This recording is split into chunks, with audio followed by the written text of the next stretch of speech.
Здравствуйте, в студии Николай Борисов и обзор чрезвычайных происшествий. Следственный комитет завершил расследование дела экс-депутатов Илтумена Александра Уварова и Дмитрия Савинова. Они обвиняются по статье получения взятки в крупном размере. Кроме того, Уваров обвиняется в совершении преступления по статье хищения чужого имущества путем обмана.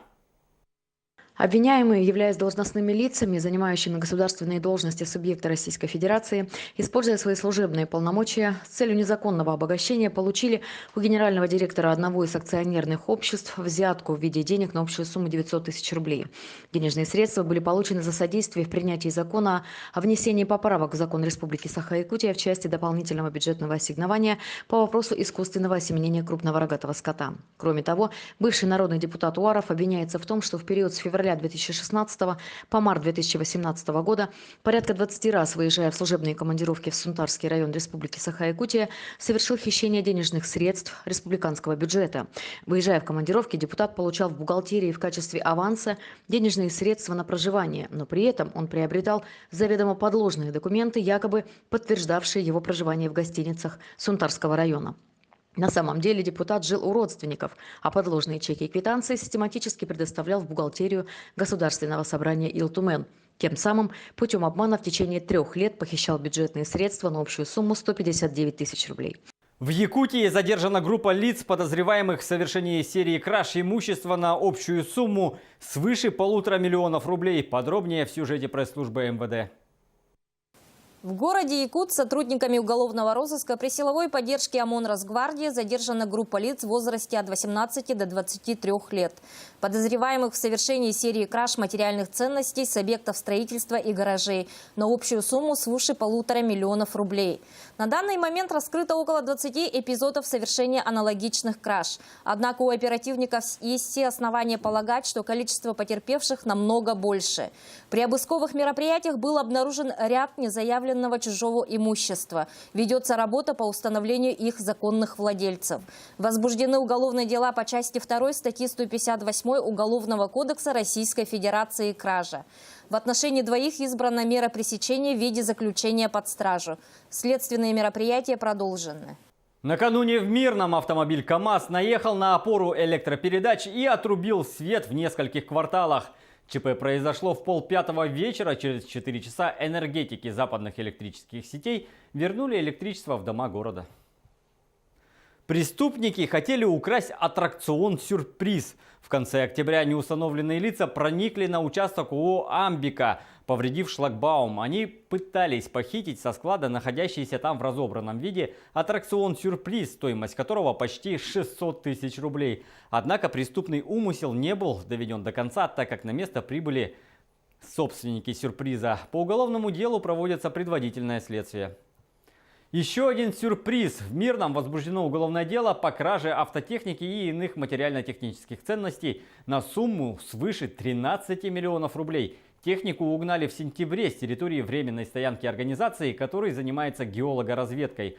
По уголовному делу следователям следственного отдела МВД по Мирнинскому району проводятся необходимые следственные действия, направленные на установление всех обстоятельств произошедшего. В поселке Беркакит администрация, вселив гражданина в аварийное жилье, позднее отказала ему в расселении из-за отсутствия прописки. Прокуратура обратилась с этим в суд о возложении на администрацию муниципального образования поселок Беркакит обязанности предоставить мужчине жилое помещение, соответствующее установленным требованиям на основании договора социального найма. Решением суда первой инстанции в удовлетворении требований прокурора отказано. Прокуратура, не согласившись с данным решением, обратилась с апелляционным представлением в Верховный суд Республики, который при участии представителя аппарата прокуратуры Республики поддержал позицию прокуратуры города и, отменив решение суда первой инстанции, удовлетворил заявление прокурора в полном объеме, возложив на муниципалитет обязанность предоставить гражданину жилое помещение. К федеральной повестке и загадочное убийство. В фешенебельном отеле у Красной площади, где оскандалился стрельбой и наркотиками бывший сенатор Умар Джабраилов, снова в центре внимания. На этот раз в 5-звездочной гостинице при загадочных обстоятельствах скончался бизнесмен из Минска.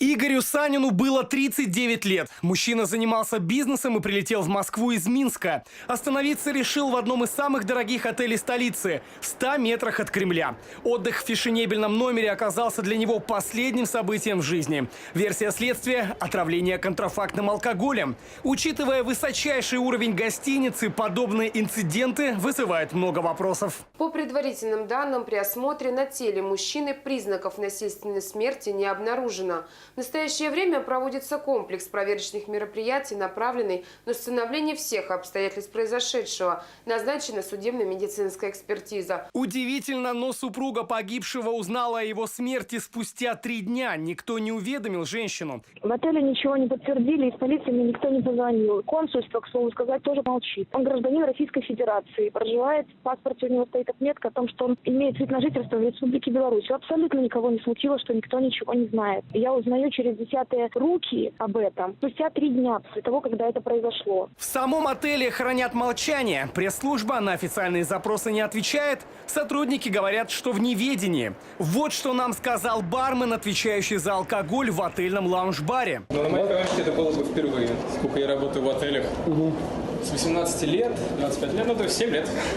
Я такое впервые в жизни слышу. Предположим, что не каждый сотрудник в курсе того, что происходит в отеле, но такой информацией уж точно обладает супервайзер службы охраны.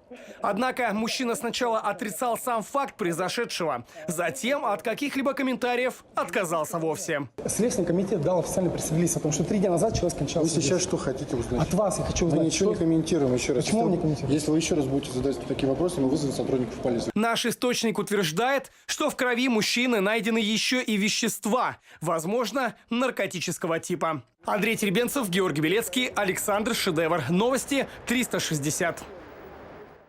На этом пока все. Берегите себя.